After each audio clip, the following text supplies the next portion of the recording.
మాజీ ముఖ్యమంత్రి జగన్మోహన్ రెడ్డి గారు వరుస ట్విట్టర్లో వరుస పెట్టి ఒక 4-5 ట్వీట్లు వేశారు. ఏమంటే 5 సంవత్సరాల్లో వాళ్ళు ఆర్థిక నిర్వహణ బ్రహ్మాండంగా చేశారంట, ఈ 10 నెలల్లో మేము అధ్వాన్నంగా చేశామని చెప్పి జగన్మోహన్ రెడ్డి గారు చాలా కోపంతో ఆవేదనతో ఆయన ఏదేదో స్టాటిస్టిక్స్ అన్ని ఇచ్చారు. జగన్మోహన్ రెడ్డి గారు ఒక చిన్న విషయం ఏంటంటే, అద్దాల మేడలో ఉండే వాళ్ళు ఎప్పుడూ ఎదుటి వాళ్ళ మీద రాళ్ళేయకూడదు. ఎందుకంటే మీరు చేసిన ఘోరాలు నేరాలు, ఆర్థిక నేరాలు మామూలువి కావు.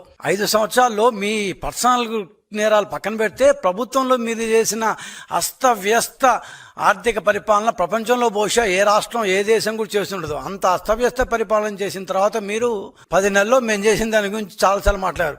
అన్నిటికీ జవాబిస్తామండి. మేము మీలాగా పారిపోయే వాళ్ళం కాము. మేము ప్రతిపక్షంలో ఉన్నప్పుడు మీరు కనీసం జవాబు కూడా ఇచ్చిన పాపన పోలేదు. మేము అలాంటి వాళ్ళం కాము. ఖచ్చితంగా మీరు ఇచ్చిన ట్వీట్లు అన్నిటికీ ఒక్కొక్క ట్వీట్కి నీట్గా జవాబిస్తాం. పరిపాలనలో స్థిరమైన గవర్నెన్స్ ఇచ్చేదానికి కట్టుబడి ఉన్నాము. ఆర్థిక పరిపాలన ఇచ్చే మంచి ప్రభుత్వం అది.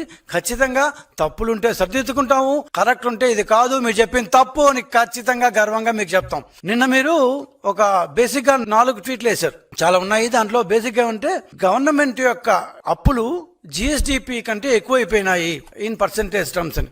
మీకు ఎవరు ఇచ్చారో ఆ పాత సోమయాజుల కొడుకు ఇంకా ఉన్నారో స్పెషల్ సెక్రటరీ ఫైనాన్స్ అంటూ పెట్టుకో ఉన్నారు. ఆయనే మాట్లాడుతుంటారు, మీకు ఆపోజిట్ గా కూర్చొని కాగితాలు అందిస్తూ ఉంటారు. ఆయనే ఇచ్చారో తెలియదు. కానీ అదేవిధంగా జిఎస్డిపి పర్సెంటేజ్ రెవెన్యూ డెఫిసిట్ ప్రకారం ఎక్కువైంది.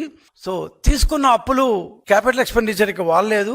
అదేవిధంగా ఫిజికల్ డెఫిసిట్ జిఎస్డిపిలో ఎక్కువైంది. సో ఈ 4 మీరు ఇచ్చిన మేజర్ అభియోగాలు అంటారు, ఏమంటారు చెప్పండి.